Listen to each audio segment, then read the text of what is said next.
There were some very positive signs for the recovering economy this week. Consumer spending rose in February by the most in 5 months.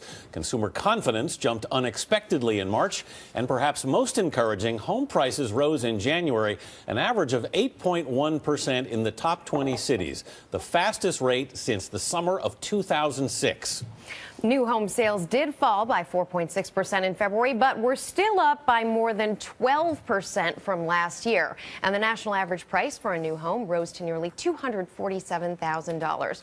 We'd like to get more from Mike Aubrey. He is host of the upcoming HGTV show, Power Broker, and himself is a realtor. It's so nice to see you. Good morning. You as well. Good morning. So how is business for realtors these days? Are you feeling good? I'll tell you what, I think every realtor in the country right now couldn't feel any better. Business is absolutely blistering. And is that because of buyers or sellers? I think it's mostly because of buyers, which is driven by sellers. The fact is there's no inventory out there right now, and that is driving pricing through the roof. Well, interest rates are low, but they've been low for a long time. So why is this tilted all of a sudden? Well, I think that interest rates got really, really low, and then what happened is they spiked up a little bit, and I think anybody who was a fence sitter suddenly decided maybe we're at the bottom of the mortgage market. Right. The problem is that what doesn't go hand in hand with those low mortgage rates is the ability to actually get the loan. Loan standards are still so ridiculously tenuous. We've sort of seen that pendulum that swung in 2005 from if you could fog a mirror up, somebody would give you money, to Right. if you have great credit and great assets, it's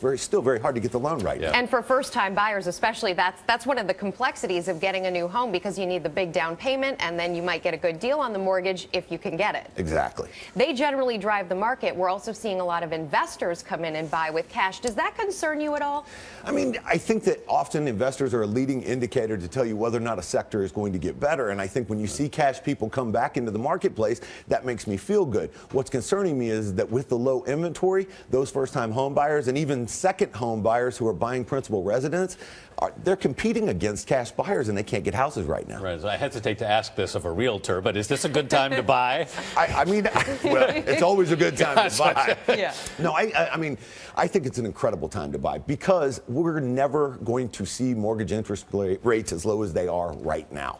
I think that you have to be able to get the house, though. Right. I think for people who don't see houses like you might see a stock, a share of Google or something like that, for people who want to buy a house that they're going to live in, there's never been a better time to buy. And we're looking at some of the good places to get a deal. What are some of the best places to buy right now? Well, I think that those places hardest hit during the, real estate market correction are great places to buy. Scottsdale in Arizona, Las Vegas, anywhere in South Florida. I mean, those are places where there's a higher inventory than other places, albeit getting lower right now. And I think that there are incredible deals to be had. And a lot of that is the foreclosure inventory. It is. And I mean, that becomes another big question that's out there with regard to that foreclosure inventory is how big is the shadow inventory and when are we going to see it dump into the marketplace? All right, Mike Aubrey, thanks very much for being with us this morning. You got it. Thank you. Mike.